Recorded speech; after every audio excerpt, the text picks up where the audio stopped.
All right. Welcome in, everybody. We are going live to talk about autism. This is the right place for you if you're an autism parent, if you suspect your child may be autistic, if you wonder if you may be autistic, or if you just want to learn about autism in general, this is the place for you. We go live for a couple hours every single day. I'll give a little bit of an introduction about myself, and then we'll kind of jump in and start answering some questions. So go ahead and be putting those in the chat. Also, as you're coming in, be tapping the screen, please. It does get the word out to more people that we have gone live. So a little bit of an introduction about myself. My name's Kylan, live in Utah, and I'm an autism dad to two wonderful kids, a boy and a girl. I have two neurotypical kids as well, so 4 kids in all. I'm also a board certified behavior analyst. I've supported people with autism for the past 13 years, and I have a master's degree in autism studies, and I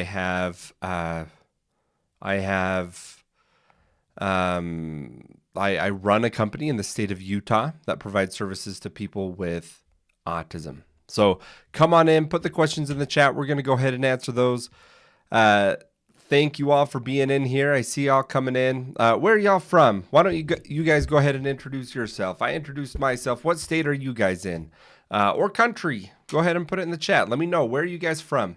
Be tapping on that screen as well. But let me know when you guys, where you guys are from. What state are you in? Anyone else in Utah, Michigan, and Virginia? LJ. Do I look like Brendan Fraser? That's funny. San Antonio, Texas. I love San Antonio.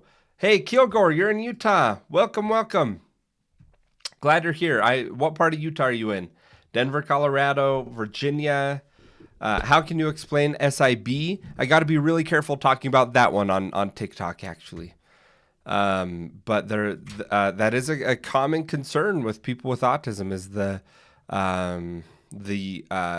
causing injury to one's own person. You're in Saratoga Springs? I'm down in Santaquin. Saratoga Springs is great. Thank you all for being in here. Little bit of an introduction since now that we have more people. While you guys are introducing yourselves, let me introduce myself. I live in Utah. I am an autism father. That's what drives a lot of my passion. But long before I was an autism dad, I've been working with people who are autistic. I'm a board certified behavior analyst. Master's degree in autism studies. I'm a CEO of a company that provides support to people with autism. And I absolutely love coming on these live streams on a daily basis to talk to you all. So that's what we do. We go live every day. How do you feel about ABA therapy? You guys, I made a video about this yesterday. How do I feel about ABA therapy? As a board certified behavior analyst, you'd expect me to only say positive things and tell you that anything bad you've heard is misleading and a lie. And I'm not going to do that. I am going to tell you that it is one of the most recommended therapies for kids with autism, and for a good reason. It can be very effective. It's incredible. But you'd be ignorant to deny some of the concerns that exist around ABA therapy, one of which is you hear from autistic adults about how they received ABA when they were a child and the harm that they received from it. There's actually one study that has flaws in it, but that actually showed an increased amount of PTSD in people who went through ABA therapy. So what's happening here? Why are so many people recommending it if there's a documented concern with it? Well, let me tell you that the question has never come up whether or not ABA can actually change behavior. The question has come up is, are you doing harm by trying to change specific behaviors? And the answer to that is yes. And when ABA tries to address things like stop stimming, stop flapping your hands, do only what adults say, you can't say no, that is when there becomes problems and real harm. And fortunately, the field of ABA has gotten a lot better, and that's not as common anymore. Is this recording, Jaylee? No. This is live. We're live right now. ABA is like a MIM, a MIM in Utah? What does that mean? Oh, MLM in Utah. Oh, it's an MLM in Utah? Why? What does that mean? I know what an MLM is, but I don't see it's not a pyramid scheme. I'm not understanding. Maybe you see too much. There are a lot of ABA providers popping up in Utah, if that's what you're saying.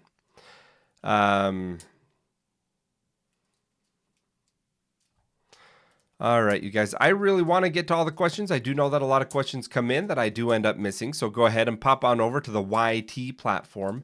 And the chat is way slower over there. And I do tend to read more that come up. Are there different types of autism? Yes. Yes. Guys, one thing I hate this question. How autistic are you? I don't like that question because it oversimplifies what autism is. It's not something that you can say like, oh, I'm pretty autistic, or like, yeah, it's not a linear thing that someone is less or more autistic. Autism affects different domains of your life, and you may need various amounts of support in each of those domains. And so there can be someone who can communicate really well, but deep down, the sensory needs that they have are immense. On the other side, there can be someone who can't communicate at all, yet their sensory needs are very minimal. And so it's just there are domains that impact autism. And so a better question is, what does your autism look like? That's a little bit of a better question. Has anyone ever told you look like Brendan Fraser? I have had that a couple times. Thank you for sharing that. That is my son, very high sensory need. Yes. Okay. So autism isn't like more or less autistic. That's something we got to be careful about. Melancholy says, I love how you explain that because so many people online just fake autism and it's so annoying. Yeah, you can't self-diagnose autism, but I do think there's a lot of people online who are discovering that they've been autistic their entire life. There were a lot of people missed because it's a different diagnostic criteria. Rachel M over on the YT platform says, are you a specialist? Oh, okay, so break down a little bit of who I am. I've said it, but as we get started, we have a lot of people coming in and out. So be tapping on that screen on TikTok. As soon as we get to 20,000 likes, I do go through the autism news of the day, but I'll answer your question. I'm an autism dad, and that's where a lot of my passion comes from. But I was passionate about autism long before my own children were diagnosed. I am a board-certified behavior analyst. I have a master's degree in autism studies. I'm the creator of a platform that has trained around 80% of behavior analysts in the world. And I'm the founder of ABA Wizard. I'm the CEO of a company that serves people with autism in the state of Utah. And so there's a lot that I don't know. I'm not a doctor. I have professional training in ABA therapy, but I'm passionate because I'm an autism dad. Why do I feel like I'm sending myself into psychosis when I get heavy emotions? Oh, Soupy Socks, that is a good question. Look, your emotions are real, and it can be hard to process your emotions. Have you talked to a doctor about it? Have you seeing a therapist? What professional help are you getting right now? What are some autism signs in a 2-year-old? Okay, I'm going to answer this, but before I do, I want to know, who do we have in the live right now? Put a 1 in the chat if you are an autism parent, or if you think maybe your child is autistic. Put 1 in the chat. Put 2 in the chat if you are autistic or you suspect you may be autistic. Put 3 in the chat if you're just here to learn, or maybe you're a professional. Okay, a lot of 1s, a lot of 2s. And some 3s. Okay, let me tell you a little bit about what are the signs. So for those of you that did put 1 in the chat, what were some of the earliest signs that your child was autistic? Some of the earliest signs. And let me tell you about my son. I knew my son was delayed at about 3 months old. We were recommended early intervention that young from our pediatrician just because he was not meeting milestones. We didn't suspect autism right away. Autism came a bit later when he wasn't responding to his name and he wasn't pointing. And when we pointed, he didn't look. Those were kind of the 3 biggest indicators for us. Is not talking a sign? It can be. There's a lot of reasons a child may not talk or there may be delay in speech. Autism isn't the only thing that may delay speech. But when you look at what autism includes, there's two major domains. It's social and sensory, or like repetitive behaviors. And so the social side includes things like communication. But your child can communicate well, but maybe they have a hard time with relationships. Maybe they take things too literally. Maybe they learned language differently than other kids. There's a lot that can go into it. All right, you guys, keep these questions coming. I love this. I really do, you guys. Once we get to, we're at 5,000 likes. As soon as we get to 20,000, and we can do it very quickly. As soon as we get to 20,000, I go through the autism news of the day. I'm a grandparent of a grandson that has Asperger's. Leslie, thank you for being here. Thank you for being here. So a little bit of info about Asperger's. Asperger's, you may have heard of. Asperger's is not technically a diagnosis anymore. It has been lumped in with the autism spectrum since 2013. And they made autism spectrum a broader spectrum, a bigger net, and lumped Asperger's in with that. Is autism a genetic condition? Red, autism is absolutely genetic. We know that autism is largely genetic, 80 to 90% genetic, and develops in utero.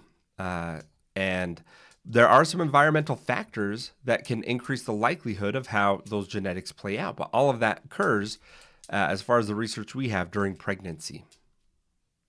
What question should we ask an ABA therapist to make sure we know they are a good fit? Oh, what a good question, you guys. I talk about ABA therapy a lot because it's a major support for people with autism. Also, I'm a board-certified behavior analyst, so I'm trained in ABA therapy. And I absolutely have thoughts in what you should ask someone if you're considering ABA therapy for your child. The first thing that I would ask, one of the major criticisms of ABA therapy is that the person actually implementing the service is a technician. So the clinician, like me, we don't work with the kids day in and day out. We observe about 10% of the sessions, and a technician with very little training goes in and supports the child. This can be an incredible model because it allows for more hours per child in a cost-effective way.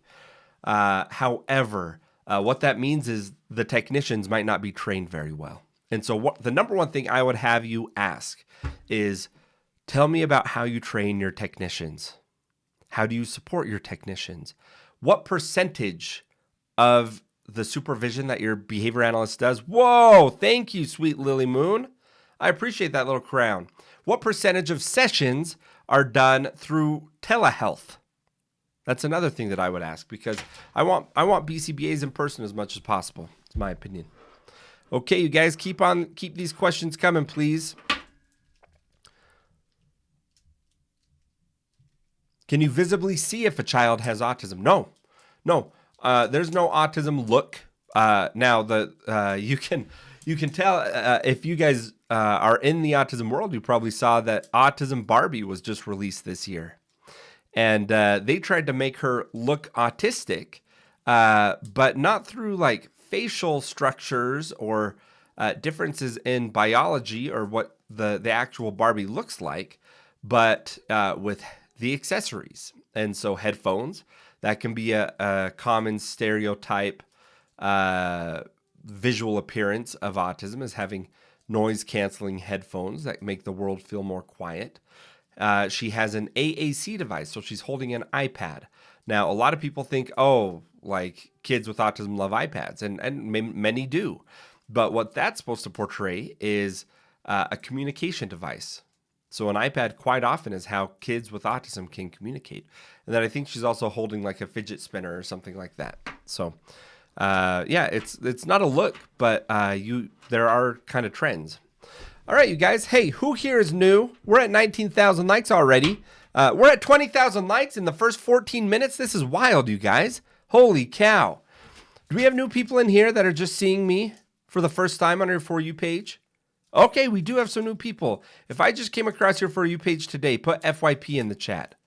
I want to know if I came across your For You page today. Put FYP, and then I'm going to go through the autism news of the day.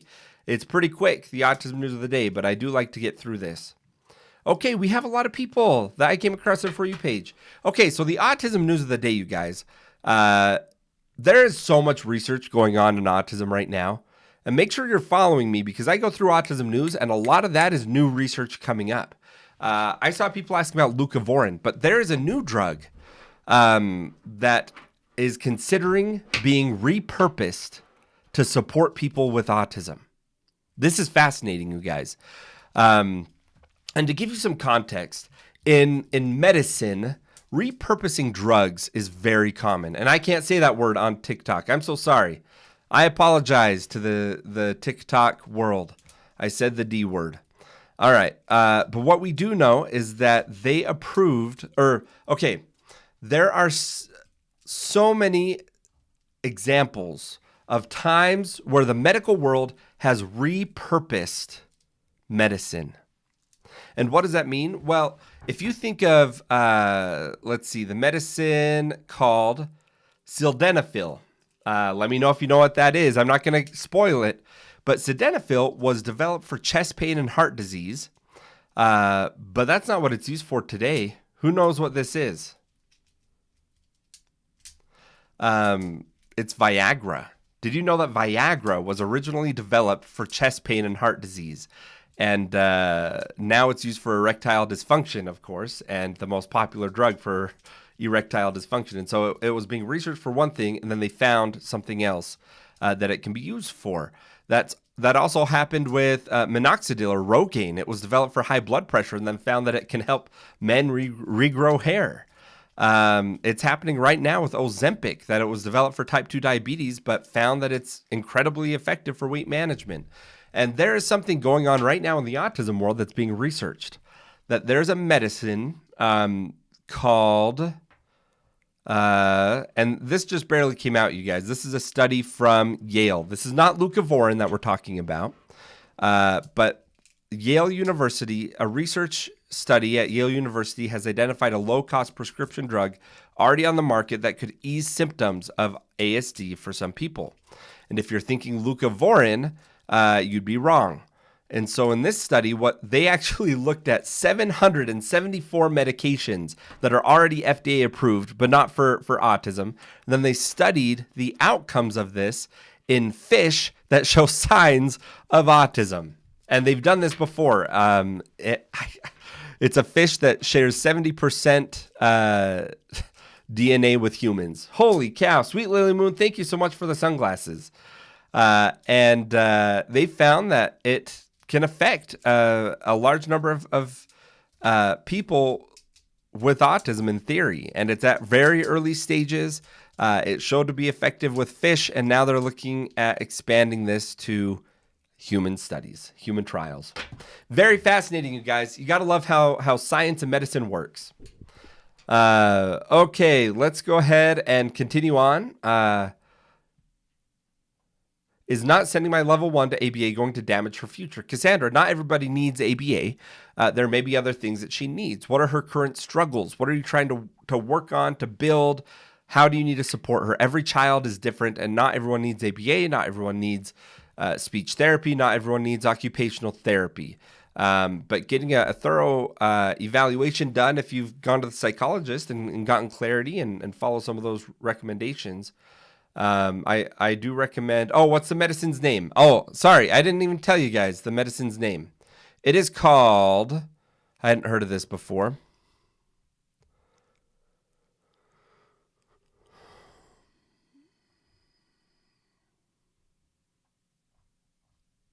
Sorry, pulling up the name of the medication. Levocarnidine, otherwise known as Carnidor. Now, this is not something that is recommended for people to do right now. I'm just presenting early research, and you gotta love the research that's going on, and it could really help some people. So, you look exactly like my ex that has it. Oh, fascinating. I'm not autistic, but I do have 2 children diagnosed with autism. And I've worked with people who are autistic for a long time, and I'm very passionate about this. Yes, SRM, you got it right. It is levocarnitine. LEVOCARNITINE.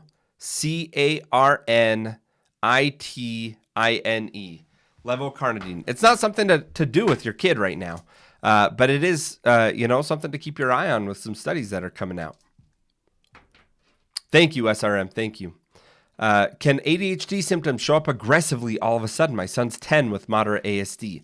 Yeah, it can. Usually it's more something that you notice across time. ADHD, however, is diagnosed in about 50% of people diagnosed with autism. And so it is something that's very common. And so don't be alarmed if your child is also diagnosed with ADHD. Definitely something to talk to your doctor about. Okay. Can level 3 autism reduce to a lower level? Yeah, the levels are not a good system. They're definitely going to be moving away from how we're diagnosing autism. Is my suspicion. The levels are not working out. It definitely is giving off the impression of how autistic are you on a scale of 1 to 3. 3 being most autistic, 1 being the least. And autism is so much more complex than that.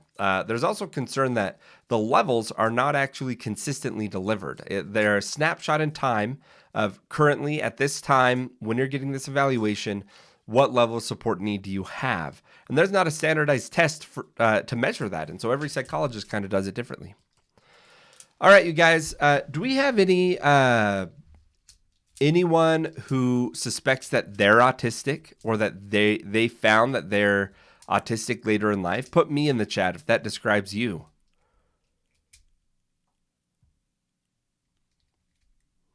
Okay, we got some people. Absolutely.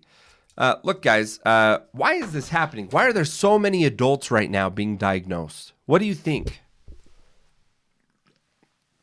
Isn't this kind of wild that we have so many adults being diagnosed with autism right now?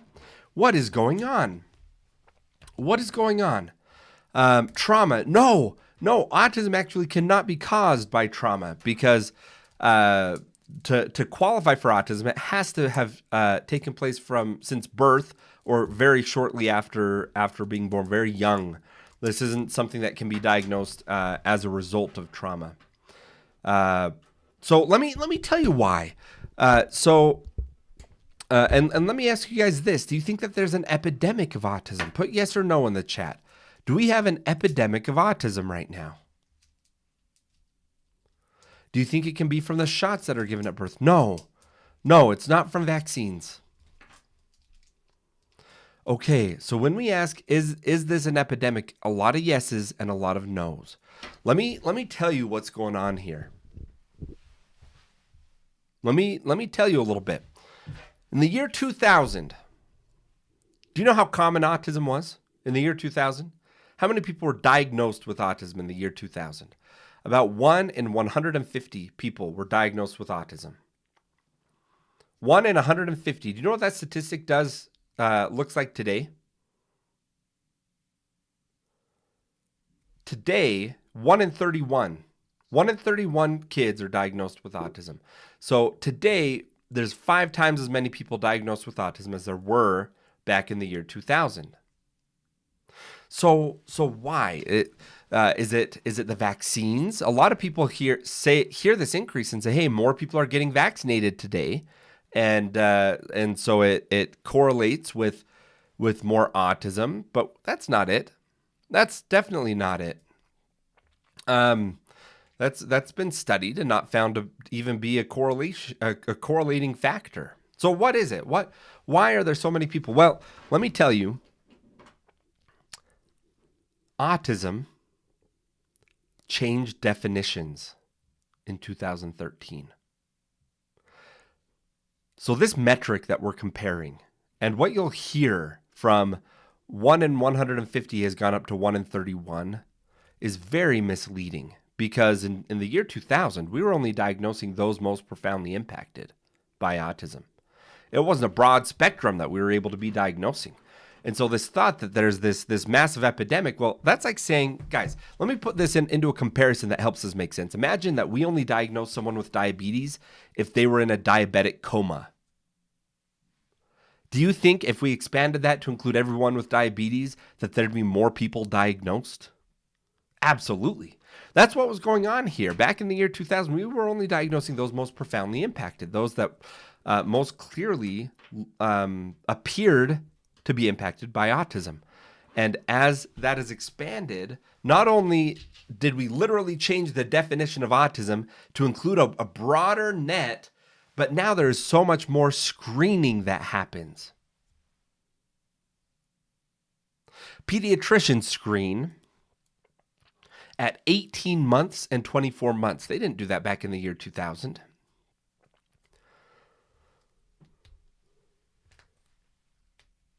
But we find that the earlier that we can diagnose, the earlier we can support, the earlier we can get them into speech therapy, occupational therapy, ABA therapy. And so the earlier we get diagnosed, the earlier that we're able to get support. And the earlier that we get support, the better outcomes for the child. And so, yeah, we're going to see an increase because we're actually supporting autism now.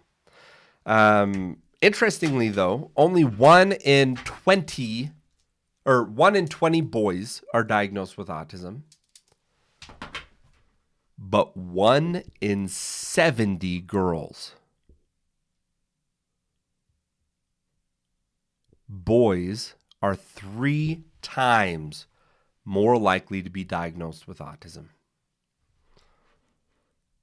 The Teddy Rosie Show says, my brother was diagnosed in 2000. Everything was 100% out of pocket for limited services. Exactly. There were not very many services. So why even try to go get diagnosed if you're just going to have to pay out of pocket for services? If your child needs the services, you can just go and get the services anyway, pay out of pocket. It wasn't until the 2013 timeframe where many states in the United States started putting insurance mandates in for autism therapies, to where we were able to actually support autism.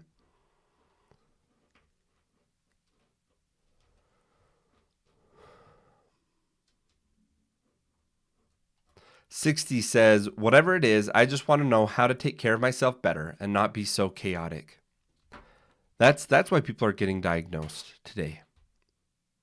It wasn't available when they were a kid. They didn't get screened if they were born after the year, 2000, or born before the year 2007. They weren't getting screened.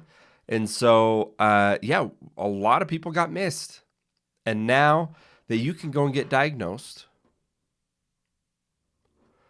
you're able to have answers. You're able to receive validation. You're able to guide your therapy because you have some answers for why things have seemed to be so hard for you. Why was it so hard to make friends? Why was it so hard to understand the social norms going on? And it provides validation and also a direction for therapy. Does hyperness and stimming enough for a diagnosis in kids? No, stimming and hyperactivity are not sufficient for an autism diagnosis. It has to impact both social and the sensory things. What are your thoughts on behavioral occupational therapy? OT is great. I love OT. There's a lot of overlap between OT, speech therapy, and ABA therapy. And one of my biggest pet peeves is when one of these three professionals try to gatekeep autism services. If you ever hear from an SLP, OT, or ABA that they don't recommend one of those three, that's a huge red flag. It tells you they're not well read in autism studies, in autism treatments, autism supports, however you want to call it.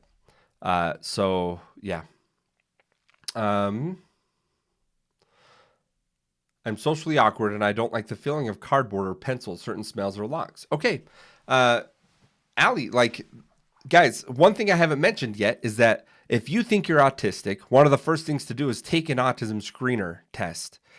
Now, that cannot diagnose you with autism, but it can inform you if it's worth going and talking to a psychologist. Now, keep in mind that there's a lot of fake autism screeners out there. There's 3 that I recommend for adults. One is the RADS 14. That is the simplest and quickest test you can take. It's only 14 questions, and I have it linked to my bio. It's studied, it's validated, and it is a condensed version of the full 80-question RADS R, which you could find online free too. I don't have it linked, but you can do the RADS R. The AQ is also a good one. It's 50 questions, but I think I like the RADS a little bit more. And so the RADS 14 is a really good starting place. If you go and take it, by the way, put in the chat what your score was. It's out of 42. Anything over 14 is considered clinically significant. Alice Marie says, why are people so against diagnosing by the age of 2, especially when signs are there? Oh my gosh. Can I tell you, I have a huge pet peeve here. My pet peeve is parents who are scared of the autism label. They think they're protecting their child by not getting them evaluated for autism. They say, oh, he'll just grow out of it. Why do I want to curse him for his entire life with the label of autism? Well, first of all, autism's not a curse.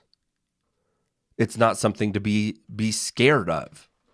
But do you really think withholding a label that opens the door to access services is really what's going to be best for that child? It's best for your ego, because you have this notion that having a child diagnosed with autism is somehow harmful. It's not. That label is okay. We don't need to embrace the stigma around autism. And so don't be scared to go and get evaluated. And let me tell you this. The moment your child, if you were, whoa, hey, thank you for the cap, Sweet Little Moon. I appreciate that. I really do. When your child becomes an adult and you withheld an autism diagnosis, they will come to resent you for it. Autism isn't something that just goes away. And when they're an adult and they can actually go and do their own evaluations, they're going to go and get evaluated for autism. And they're going to say, I'm autistic. My parents suspected this. Why didn't they get me this diagnosis when I was a kid so I could have the support throughout school? So I could have support learning how to make friends. So I could have the support to understand some of these social norms that are going on. I talk to people all the time that their parents kept the autism diagnosis a secret from them. That's not a thing to do. Okay, let's go ahead and keep answering some questions. Render says, I just got 33 on the RADS 14.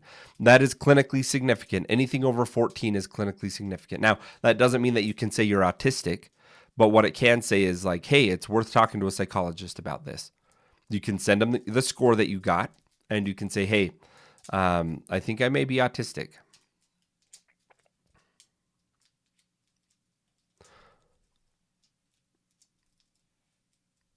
What's a good test for kids? Okay, so I have it linked to my bio. You're going to want to do the MChat if they're a toddler. The MChat. That is the number one, or if they're a younger kid.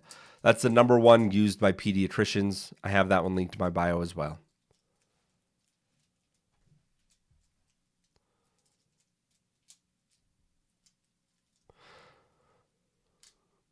My child had every symptom of autism at the age of 7.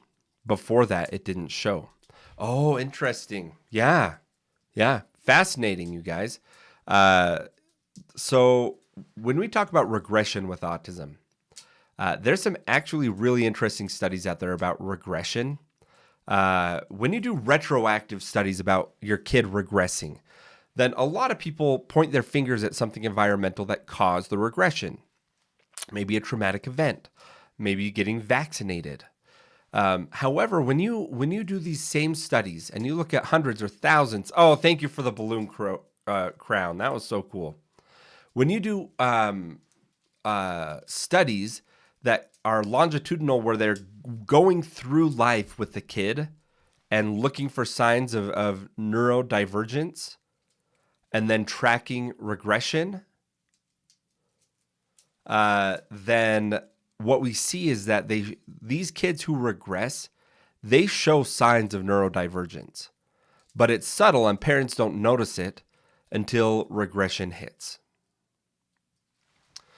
Okay. Vaccines? No, it's not having to do with vaccines.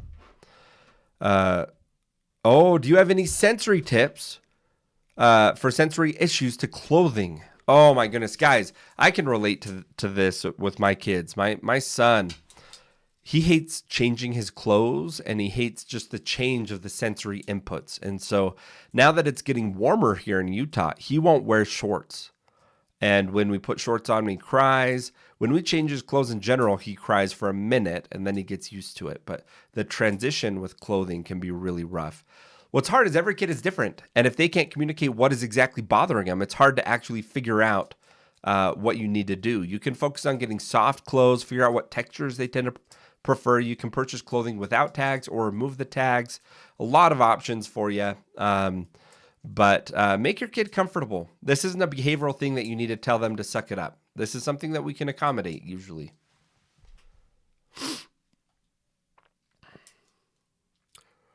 Okay, what resources change when you have a diagnosis? I just took it and I scored 25 out of 42. Okay, so that's anything over 14 is considered clinically significant. So what actually changes? Well, the big thing is it's validating for you. And so if you feel like that would give you answers that helps you understand yourself better, that alone is reason enough. The second is one of the leading recommendations for adults who are just now discovering that they're autistic is that it can then inform the therapy that you get. A lot of people with autism also have anxiety or depression, and going to a mental health therapist can be really helpful.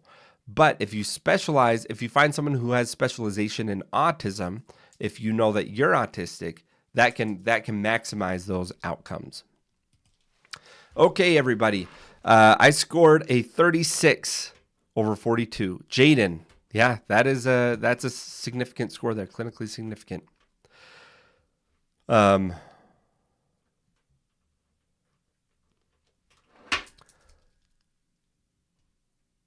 My son is 5 and becoming super aggressive. Oh, guys, the aggression stuff. I had a meeting with my BCBA over my son yesterday, and I was describing a new aggressive behavior my son is having. And he goes and he just smacks people in the face.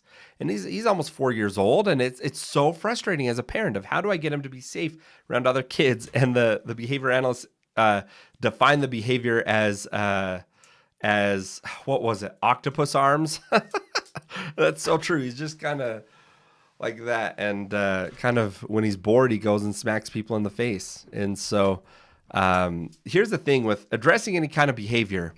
You don't address the behavior based on what it looks like. Okay. You don't say, oh, if it's aggression, do X, Y, and Z. But if it's this other behavior, do X, Y, do these other things. You address behavior based on what purpose is that behavior filling for that person. For example, are they engaging in that behavior simply because it feels good to them? Is it a sensory need that they are meeting? Is it because they don't have the words to say the things that they want? Is it because they don't have a way of saying no? One of the most important skills that you can teach a child is how to say no. And if you have a therapist that teaches your kid they're not allowed to say no to an adult, that is a huge red flag. Kids should be allowed to say no. That should be taught. And a lot of kids, especially kids with autism, they don't learn that. That's an important skill. All right, everybody. 2-year-old bites. Oh, again, that's one of those things that, why are they biting? What are the environmental conditions around biting? Is it a sensory thing? One way that you can tell if it's sensory need is, does this behavior happen in all circumstances and with all people and with all items? Or is he only biting people in certain circumstances? Again, one of the best people to address this is a board-certified behavior analyst who can do a functional assessment with your child to determine what might be what your child is trying to get out of that behavior. Wow. Flutter by Jazz says diagnosed recently at 67 with autism. It's explained so much of my life. Oh my goodness. 67 years old and diagnosed autism. I absolutely love hearing that. I love hearing that. That you're finally having answers that has explained a large part of your entire life. Thank you so much for sharing that. Okay, Ren just took the test and got 32 on the RADS 14. Interesting. What's your opinion on addressing primitive reflexes, not as a cure to autism, but as a support? Let's learn about primitive reflex therapies.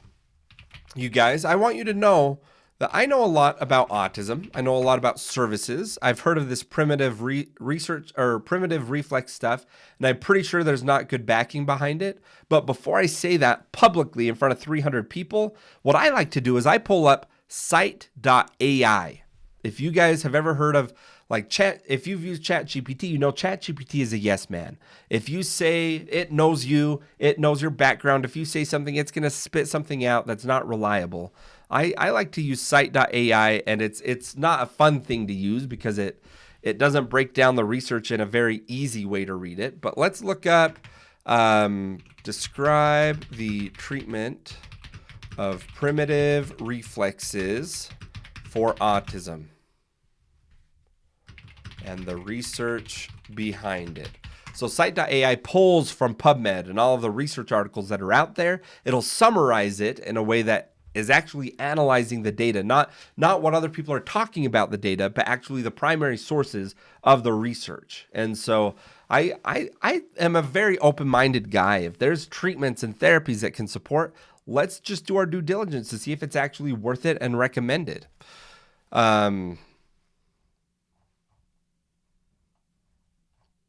And it takes about 30 seconds to do, so I'll get back to the primitive research stuff. While we do, let me give a little bit of an introduction to myself. So my name's Kylan. I live in Utah. Anyone else in Utah here? Let me know if you're in Utah. I love connecting with other Utah autism parents. I am a board-certified behavior analyst. I have 2 kids diagnosed with autism of my own, and I run a company that supports people with autism throughout the state of Utah. So that's what we do. My family came from Utah in 1887. Oh, wow. Holy cow, yeah. Okay, let me go ahead and look here. The treatment of primitive, and I haven't read this yet, but we're learning about primitive reflexes in autism. It centers on the hypothesis that retained reflexes reflect neurodevelopmental immaturity and network dysfunction, and that targeted reflex integration interventions can yield motor, cognitive, and perhaps behavioral benefits. The evidence base comprises a mix of observational studies, case reports, and theoretical reviews, with an emerging emphasis on standardized assessment and systematic intervention descriptions. While several studies report positive changes in motor coordination, balance, oculomotor control, and some cognitive domains, following reflex-focused interventions, the field consistently acknowledges the need for rigorous randomized trials to establish causality, ascertain ASD-specific efficacy, and define optimal intervention parameters.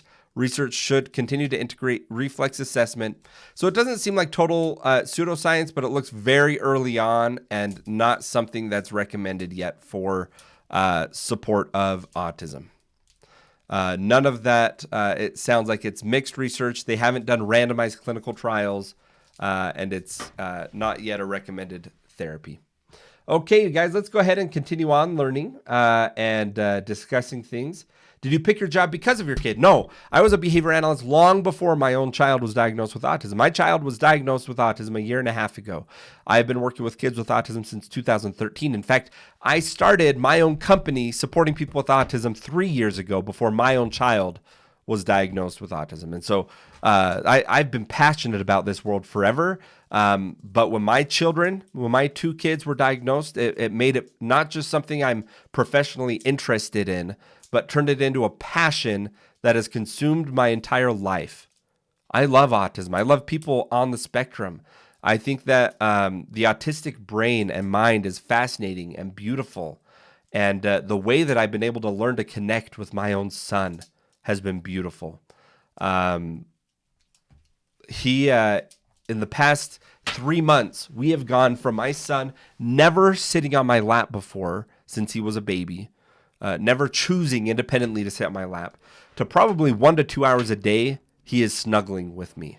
And I've been able to establish such a solid connection with him, and I have become his safe space. And it means the world to me that I can be there, support him, and try to change the world for him. Horse therapy does work or help them. So Campos, equine therapy or horse therapy can be a good therapy. Now, let me take a step back, because all of these things that are like, hey, look, they're emerging, we're just learning about them. I'm not mad at people for trying these things, but there are 4 main therapies that I recommend everyone considers first. And that is ABA therapy, speech therapy, occupational therapy, and if your child is conversational, mental health therapy if there are struggles with anxiety or depression. Those are the 4 frontline therapies for autism that I really recommend for people. There are some other things, though, that have helped children be able to regulate, participate in things that they enjoy doing. Equine therapy is one of those. Music therapy is another. And that's after you feel like you've benefited, maximized benefit from these other therapies, or they weren't a good fit. Then maybe you can look at some of these others that can make sure your kid has a good time and promote regulation. Oh, hair pulling hurts so bad. Yes. My son hasn't started doing that yet, but yeah.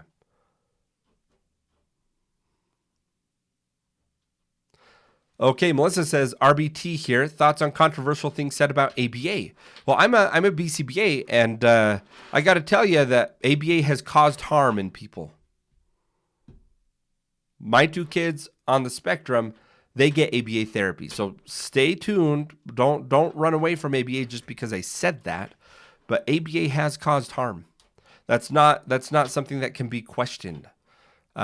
We have so many people, adults on the spectrum, who say as a child they got ABA and now they have PTSD from the ABA that they got. And we can't ignore that. That's not something that we can just say, oh, like that was back in the day, that was old school ABA, everything's good now. There has been a study that came out, I think in 2019, that showed a slight increase in PTSD in people who went through ABA therapy. There were some major flaws in that study. But what we can learn about this is no one questions that ABA therapy can actually change behavior. Like, that is a fact.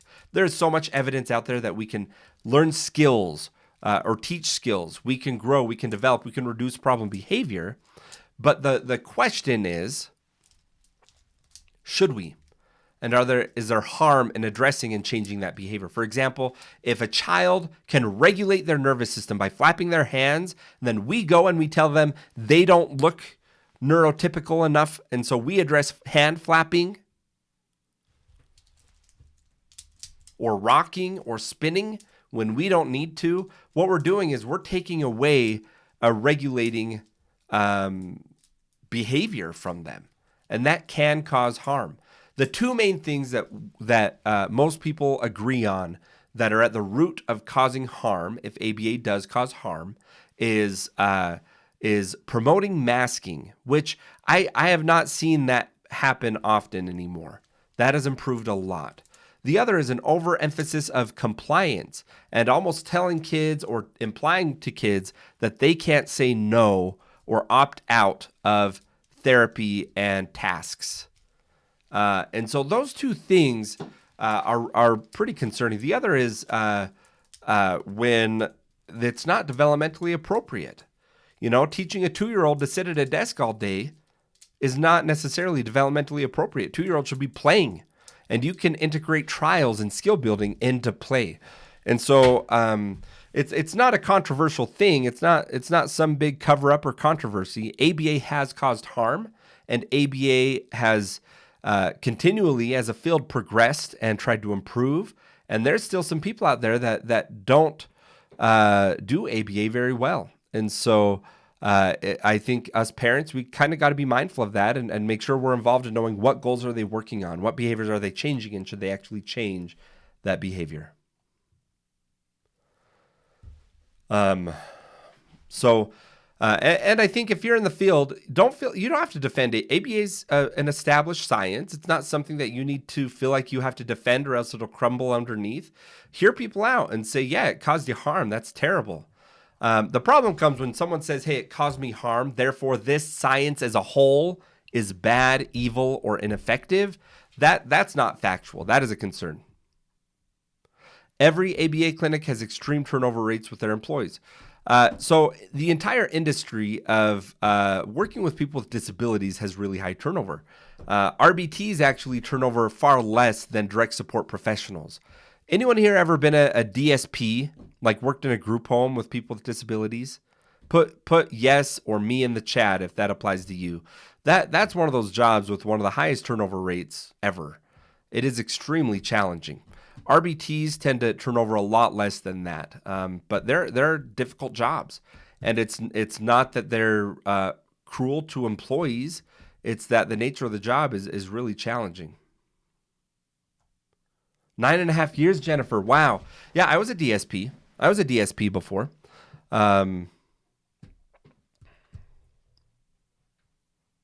Would you consider branching out, opening clinics in other states? Would love to know. Absolutely. Yeah. Yeah, we are. What we're doing in Utah right now is we're expanding what we're doing. I want my company to be able to do occupational therapy, speech therapy, mental health therapy, and ABA to be a true, full, collaborative support, because I see far too often that these professionals, those 4 therapies, don't always get along with each other. And that is so frustrating as an autism parent. If you're taking your kid to speech therapy and then they start talking bad about ABA, that is not helpful. That is not beneficial. That is not collaborative. Instead of them saying, oh, ABA can't touch communication, they need to say, oh, I want to talk to your ABA provider so we can collaborate. That's what we need. We need more collaboration with autism professionals. And so my approach is first within Utah. We're going to be providing more robust services, and then we'll be ready to expand outside of Utah. So.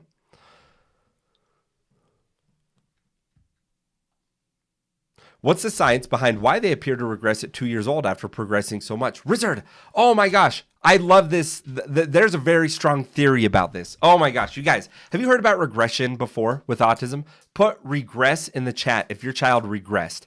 Guys, this is one of those things that you'll hear this and it's just going to blow your mind, okay? Why do kids regress? Well, the truth is there are some theories, but the leading theory right now goes back to this idea of pruning in the brain. And so we know that when a baby is born, their body starts to make connections in the brain. Thank you for the glasses. That's really cool. It starts to make connections in the brain, and the neurons are firing. They're making these connections, these synaptic connections in the brain, and they're connecting everything, okay? And so a baby is feeling everything, hearing everything for the first time, making these connections. Now, then they start pruning. This is important, guys. Pruning is fascinating. Pruning is your brain becoming more efficient. Your brain can't have all the connections going on at once. It would overwhelm your brain. And so what the brain does is it learns which connections are most important at what time. And it makes little shortcuts by pruning and getting rid of some of these connections. And so think right now, do you have a fan on and are you listening to it? Are you noticing that sound? Do you have socks on and do you notice how the socks feel on your feet before I said that, before I called attention to it? There are so many sensory inputs going on, and toddlers and babies, they start pruning to where the most important things start making sense to them. But kids with autism tend to prune less. Prune less efficiently, I should say. Prune differently, I should say. Where sometimes they don't prune enough. And that explains some of the sensory overload. That's a strong theory behind the sensory overload of autism, because they're hearing and feeling everything at once, and their brain is not able to just pay attention to the most salient or important environmental happening right now. And so back to the regressions, is there's a belief that, and a theory, strongly supported theory, that autistic brains prune differently, not just in not pruning enough, but sometimes pruning the wrong thing. And so if the brain starts pruning things of like making the connection of hearing someone say their name and then them responding, suddenly they can lose that skill. And so pruning is one of the leading theories. Fascinating. Okay, go ahead and keep going on with the questions, you guys. This has been a lot of fun. I really do like this. What superpowers do you have? I don't have any. I'm not autistic, if that's what you were getting at, but I understand how my subtitle can make you think that. This is just a live where we talk about autism. I'm an autism dad. Okay, what about when some students hyperfixate on a subject and become really knowledgeable on it? Oh, good question. Good question. One autistic trait that is fascinating is this idea around fixated or special interests. And a lot of people look at it as like, oh, people with autism like weird things. You always think about trains and anime or Pokemon or, things that some people find weird or, autistic. And that's not really what the special interests mean. The special interests mean that you have an over focus on that interest. It's about the intensity of the interest. So yeah, there are some kids with autism that their special interest may be math, or they may be hyperlexic and learn their ABCs before they're 2. But the other side of that is that we have,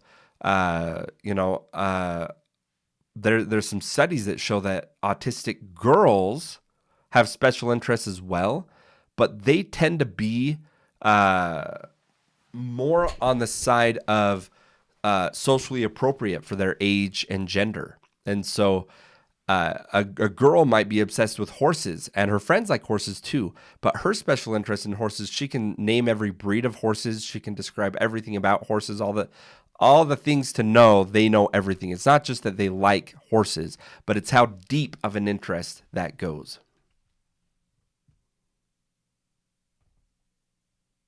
Did the pull-up lady ever respond to you? No. Nope. She closed down her account too. Maybe it's back up now.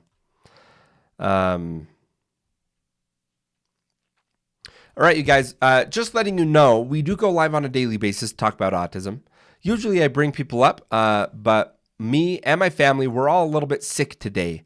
And so we're going to be doing just this first part of the live and not bringing people up, but hit follow because I go live on a daily basis. Hey, Charlene, good to see you. And make sure that you're following so that we can chat again, and you can find me. Okay, let's see. I have been fixated on nuclear disasters, insects, death, and makeup as an autistic woman. I love that. Guys, I have special interests. I'm not autistic. According to the screeners I've taken, I've never been formally evaluated, but the screeners, the RADS 14 or the full RADS, have not indicated a likelihood of autism. But I definitely have special interests too. But the nuclear disasters, insects, death, and makeup. That's a perfect example. Like makeup may be a special interest. Not just that you like makeup, but this deep fascination and hyperfixation on this. Put in the chat if you're an autistic or an autism parent, if your child's autistic, what are their special interests? Let me tell you my son's. He loves butterflies, starfish, and toothbrush. What are some of your children's special interests? I love to hear. Oh, drawing. Allie's mom says. Animals. I love that. The little Haunt says I actually work in prosthetics and teach it. Amazing. So cool. Music. Old MacDonald had a farm. Elmo. Okay. Disney. Video games. Dinosaurs. Otters. Lights and music. Ripping paper. Oh, that's my daughter right now. It's the tissues. Building stuffed animals, live animals, music, movies, cows. I love that. And guys, people talk about autism and like, oh, all kids have special interests. But if you're an autism parent, you see the difference, right? Like you see the difference. It's not about liking something. It's like my son watching the same 8-minute video of a starfish literally over 100 times in the span of a week. Like this isn't just something that's like, oh, they kind of like it. It's like it causes so much comfort when they have it and so much distress when they can't access it, that it's this hyper fixated interest that can be, like a lot of people say autism is a superpower. And a lot of times this is one of those things that they're talking about, the ability to hyper focus on something and learn that thing so well, better than anybody else. This is how I feel about Lord of the Rings. Oh, I love that. I love that. I listen to songs over and over to help regulate sometimes. Yeah, thank you, Kelly, for sharing that.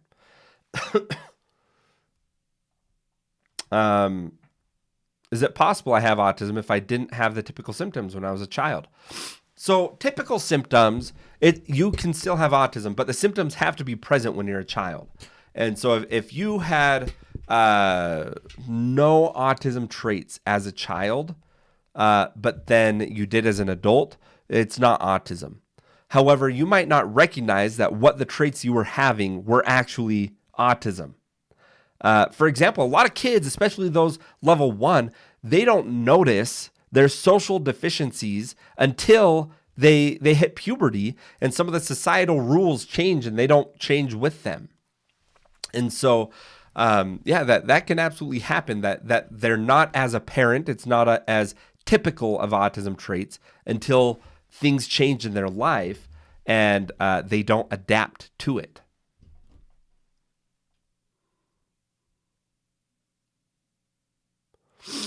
Do you work for Monsanto? I don't know what that means, Buck. I'm not sure what that means.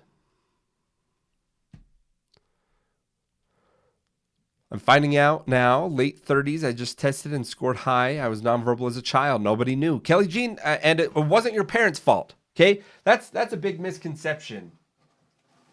It's not your parents' fault. It literally was not a diagnosis that may have included you when you were 2 or 3. The diagnosis has changed. It's expanded. There also weren't resources. Even if you were diagnosed, it doesn't mean that there would have been more available resources to you then. And so this is something a lot of people are finding, that they may be autistic.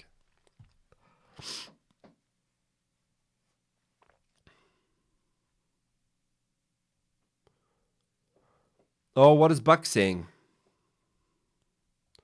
Love to hear what you're saying, Buck. Not sure what you're talking about. But happy to talk to you if you feel like I said something wrong. I learn a lot, you guys.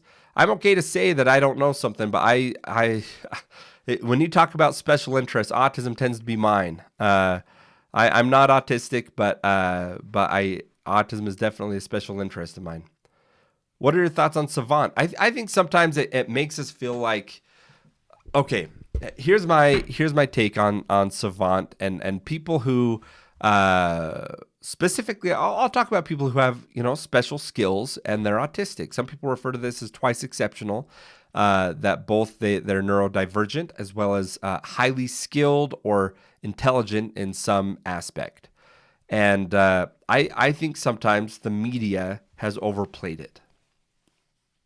I think it's made us like that whole idea that every person with autism has superpowers leads us to things like the telepathy tapes, where people literally make claims that if you're nonverbal, you can communicate telepathically with others. And the harmful part of that is the way they phrase it is that I always knew my child was valuable. I always knew that they were special. And the reason they're special is because they have telepathy. Well, the reason my child is special has nothing to do with any powers that they have. They're special just because they're mine. They're special because they're a human, because they're a person. And having some, special savant-like talent or being twice exceptional doesn't make you a more valuable human being. And so I do love learning about the cool things that people with autism decide to put their mind to. It is very important as society that we have more autistic voices, that the autistic brain is heard, because it is beautiful, and people with autism think in beautiful ways. My thing is my granddaughter is highly exceptional in drawing. I love that. That's amazing. Oh, thank you, Kelly. I love my kids.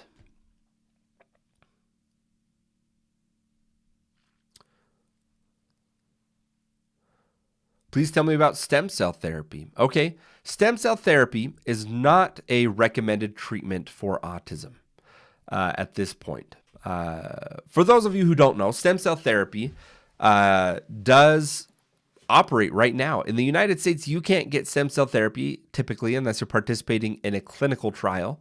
And so most people having stem cell therapy are going out of the country thinking that they're, and the phrasing goes like this, that like, oh, the FDA, like, because of some like big pharma or these other big fraud or other big ethical concerns, they just won't approve it, but it really is very effective. And that's just not the case. The research has been pretty mixed with the impacts of stem cell therapy. If there are improvement, it's pretty minimal.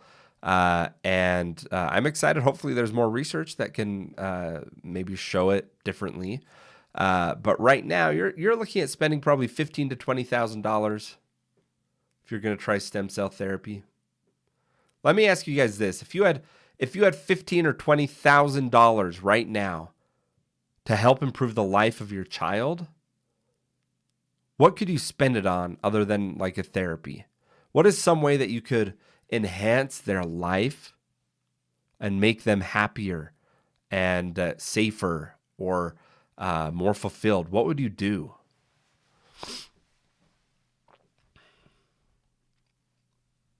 I would absolutely turn my garage into a sensory gym. Yeah, sensory room, Soraya is saying. I love that. Sensory room, Lori Lex is saying. I love that. I pray FDA will approve stem cell therapy. Well, it's not about praying that FDA will approve it. It's about like finding support. And if the evidence is clear and there's good solid evidence that it's a good thing, then yeah, FDA should approve it. But it's not there yet. So I pray that FDA doesn't approve it unless it's actually a helpful thing. You know what I mean? Yes, people tell me like, yeah, I would put a fence in the backyard. I would rather you spend $20,000 on getting you and your family into a bigger home. I would rather you spend $20,000 on years of high quality babysitting with someone that you trust to watch your child so that you can go and take care of yourself. Refill your own capacity to support your child. One of the best things you can do for your child is don't lose yourself in this process. You're building a lifelong relationship with your child. One of the best things that you can do is take care of yourself so that you are regulated, so that you are still a person, your own person, able to support your child. More effective than stem cell therapy is you paying $20,000 over the next few years in high quality babysitting so that you and your partner or just you can go out and leave your child for a couple hours a week and do something to maintain your personhood, refill your cup so that you have more to give as a parent to your child. Okay.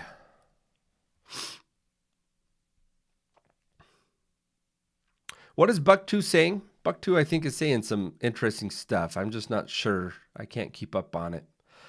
Educate yourself properly for your own children and those that follow you. Quit pretending. I am so confused, Buck, what you're talking about. I'd love for you to teach me. I'd love for you to teach me the knowledge that you have. It sounds like you have some deep, powerful knowledge in something. And don't just say educate yourself. If you have something to say, then you say it. You know what I mean?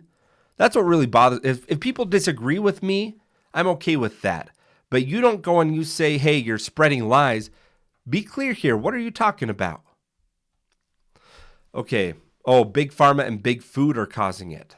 Oh, is he talking about vaccines? Is he talking about vaccines and food? I'd love to hear what he's thinking. Does anyone know what causes autism? You guys, this is something that we actually do know a lot. We do know a lot about the cause of autism. This isn't a huge mystery, but it is extremely complex. The cause of autism, it's not that we just haven't looked enough and we haven't found the one thing that is autism. It's that autism is such a wide variety of things lumped together in a single diagnosis that there's a lot of things that impact autism. Let me tell you what we do know. We know that 80 to 90% is genetic. How do we know this? From twin studies. Twin studies, you guys. And I can go more into this. Let's see here. What is he saying now? Did Buck come back and share with me his thoughts?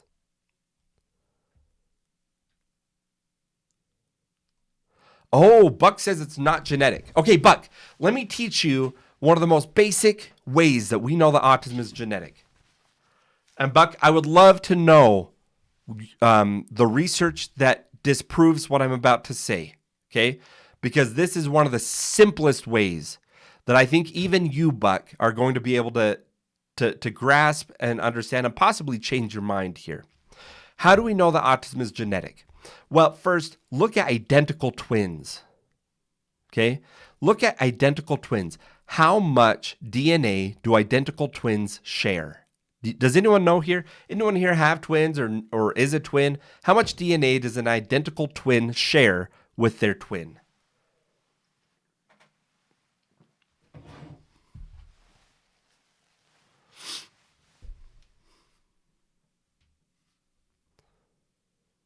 Okay, so, Soraya says, I am a twin. 100%. Yes, very, very close to 100%. 99.999%.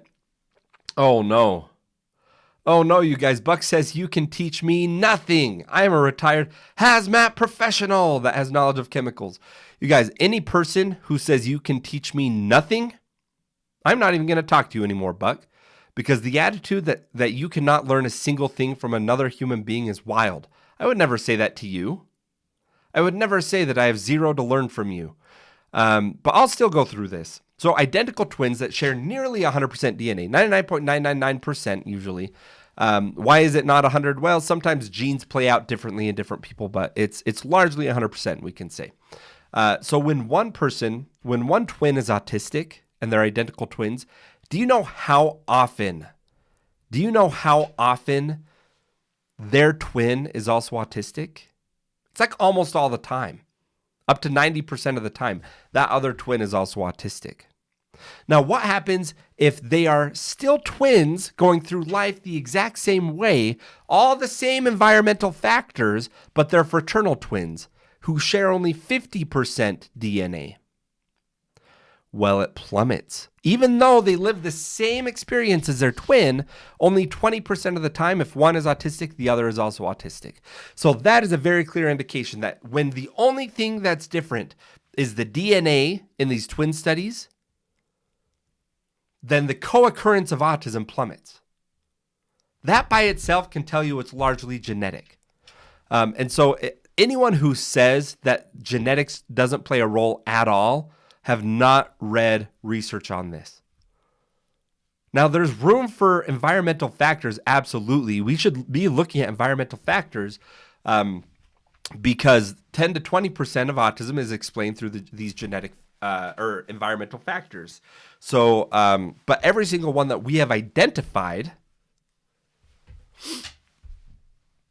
Oh, are there genetic markers for autism? Yes, so it's considered polygenic. There's hundreds of genes that have been identified surrounding autism. Yeah. So we know that that there are environmental factors that play a role, and I have zero preference on what those are. I don't care what environmental factors are. What I care about is that we research it and find these.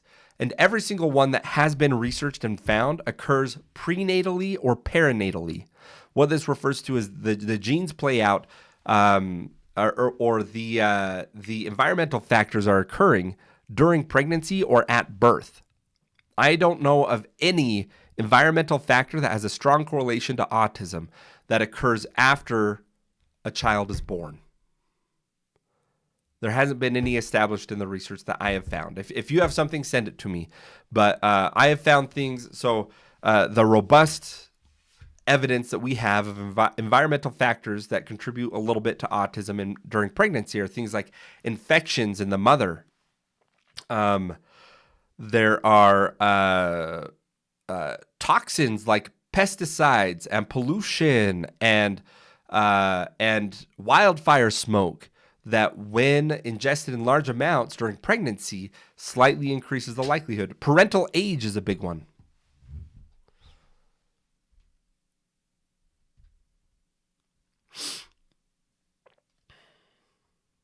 Does the Amish community get autism? Yeah, they do. They do. That is actually such a false claim that people say is like, oh, the Amish don't vaccinate and they don't have vaccines.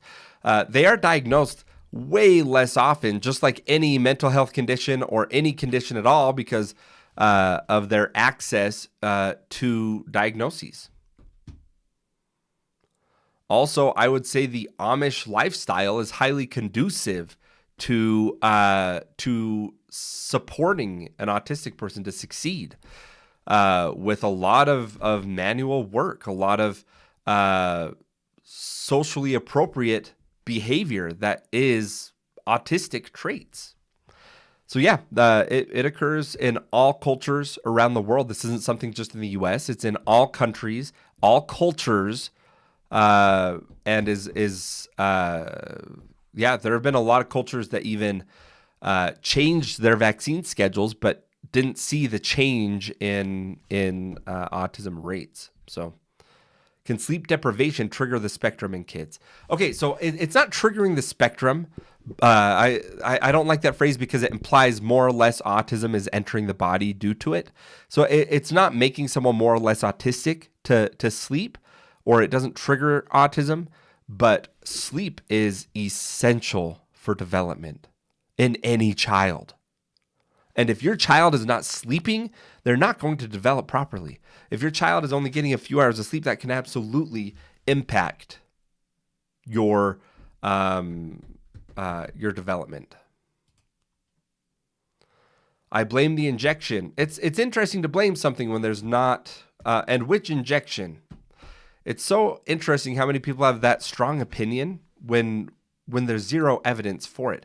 I'm going to be bold here and tell you there's not even a documented correlation between vaccines and autism. People say correlation is not causation, right?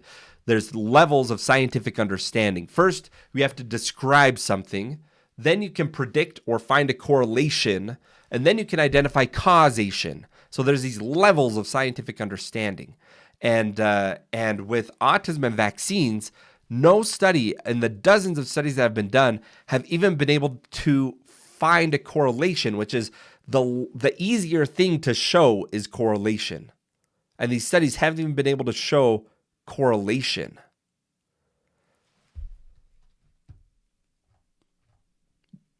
Interesting, huh?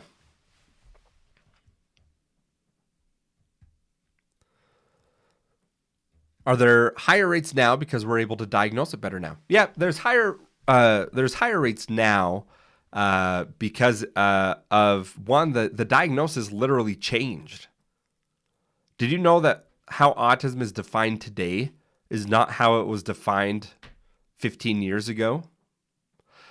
They changed the definition to make it more broad, a bigger net. And so we're diagnosing more. We're also screening more people. Pediatricians screen at 18 months and 24 months. Can you get a child diagnosed by testing for a gene? Nope. And you probably never will because it's polygenic. Sometimes people have the related genes and the genes did not play out in the way that autism was developed. And so it's not something you can test for. It's not like a chromosome difference or a gene that you can test for that diagnoses autism. Pam says, yep, they lumped Asperger's and others with the spectrum. Yeah. So autism today was actually 3 diagnoses 15 years ago. It was autism, PDD, NOS, and Asperger's. And those 3 things got lumped together now and includes the autism spectrum. Toxins in air, food, water, everywhere. We are getting poisoned, and I bet there's more in America. Okay, guys, let's talk about this whole toxin theory. There's a theory around autism, around toxins. That and where this comes from is we know that heavy metals are toxic. That is a fact. Heavy metal poisoning can absolutely lead to brain damage, like mercury poisoning. And so it makes sense that people then look at, okay, well, what about, because the body naturally has heavy metals in the body. There are naturally heavy metals throughout just about everything that we eat, and not to mention the heavy metals that are in vaccines. And so people then assume that the amount that is in the body is dangerous when that is not supported by the science. And so then we get into this idea of the toxins are like clouding the brain. And if we can just detox the body of those toxins and chemicals, then it'll lift that cloud from the brain and free the body and rid it of autism, or reverse or cure, whatever you want to say, treat autism. Unfortunately, these detox protocols, first of all, that they haven't been found to be effective to treat autism, and they have been researched with randomized clinical trials of blind studies with placebo, and haven't been found to be effective. But there's even detox protocols, and I'm going to get passionate here, called chelation therapy. Has anyone ever heard of chelation therapy? Spelled with C-H-E, chelation therapy. This is one that makes me so upset because 1 in 15 kids with autism, their parents will put them through chelation therapy. And what chelation therapy is it's medication designed to save a person from heavy metal poisoning. So like if you have a sudden case of mercury poisoning, like a very real mercury poisoning, then you go through chelation therapy. It strips the body of heavy metals. And so chelation therapy is where people detect slightly higher than average heavy metals in the body. If you tested everyone, 30% of the population probably. If we're saying average is 50%, then yeah, they're saying, okay, like you have a little bit higher than average of heavy metals in the body. We gotta do chelation therapy and get rid of that above average heavy metals in the body. And why that's so dangerous is that strips your body of heavy metals that it needs. Have you ever heard of anemia and iron? Your body needs iron.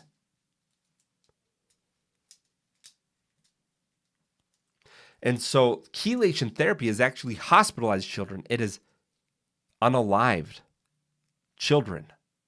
And yet parents who are told these lies about the toxins go towards it because they take some test like the OAT test or some test measuring heavy metals and find that their child has more heavy metals than average in their body.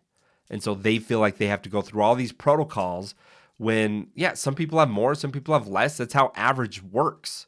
You don't need to rid your body of heavy metals. My recommendation to you guys, if you're considering anything like that, don't go through online places to purchase detox protocols. Go talk to your pediatrician if you have those concerns and talk to them about it, please. Tanya says, detox therapy to cure autism is simply preying on parents that want to fix their kid. Yeah. Look, whether we call it a cure or we call it support, we all want our kids to thrive. And the moment you have a child with an autism diagnosis, you are now vulnerable to predatory marketing. People want to sell you a cure, and people want to buy a cure, and it's just not that simple. I don't want to fix my autism, otherwise I'm not myself. You know what? I would not cure my son's autism. I would improve his ability to speak and communicate. I would make it so the world isn't so loud for him. I would cure the world and how cruel the world is to him and not accommodating to him. But autism makes him him. It's a part of him. All right, you guys, it has been wonderful to be on here. Happy Sunday to you all. I am on YouTube, so if you missed any of this and you want to listen back to some of my conversation, you can go ahead and listen back on the YouTube platform. And we go live on a daily basis. And so if it still says follow here, if you get disconnected, or if I go live tomorrow, which I will, I go live every day, you're not going to find me. And so hit follow right there. You'll find me tomorrow. Have a wonderful day. Happy Sunday, everybody. Have a good one. All right.